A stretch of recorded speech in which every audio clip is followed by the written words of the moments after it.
Fidèles téléspectateurs, il y a haut-parleur télévision Mbote Bipa Inyo Sobozwami.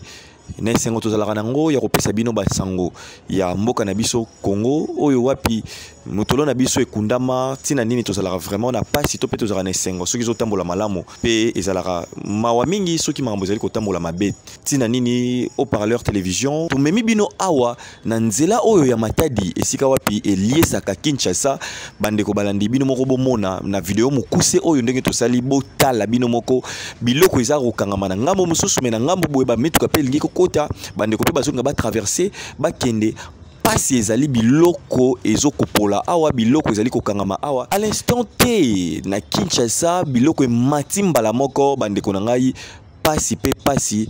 toza koyoka ba information to meki un peu kosala ko beka pe ba investigation koyeba ete ke l'état asingaki ke mituka ya mikeleka mais c'est comme si na pokwa na butu kope zo salema awa na ba grand corps ezoko makoleka mais toza ko banga parce que awa to mona yu président ndinga kitaki ya mekaki un peu kosola pe na ba chef coutumier tozo mona ke mbula depuis mikolani salama ki mbula eza toujours atténué awa tozo yeba te bazokanga ba mbula to te to pe ndenge nini mais ya ko banga ke soki mbula lisusu ya makasi beti awa ekozala ndenge nini bino moko boza ko mona pe boza ko jimele nde makambango ezali koleka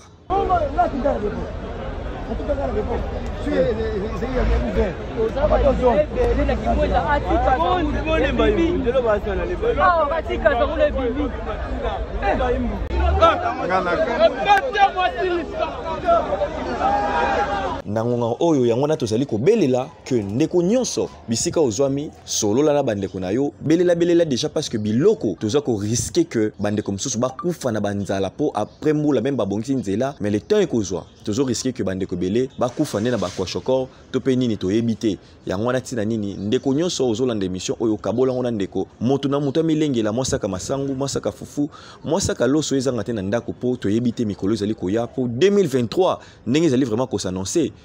et ça somme.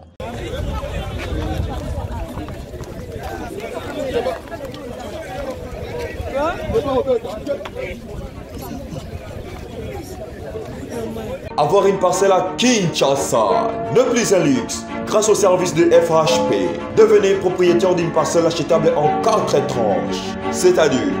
20 sur 20 à crédit pour une totalité de $2500. Voilà, comment propriétaire Elongo Nabandeko, il y a FHP, na service de basali bandeko nyonso o bayebi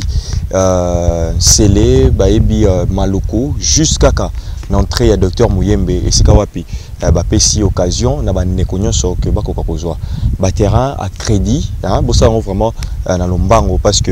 mon kilito yebite lobby bozomona un peu ba bisika na bisika to laksa bino ba bipai o ezalaki ezalaka bazamba ezalaki bazamba to ezalaki ko négliger mais lelo bino moko boyebi comment te tizokoma seul mabele et qui t'a valeur et se multipliera toujours c'est-à-dire que c'est le royaume mutua yakozwa. Pour procéder, hâtez-vous en contactant le plus 243 82 161 72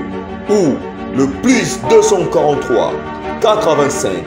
21 43 344. Réservez vos visites et ouvrez vos dossiers en toute tranquillité.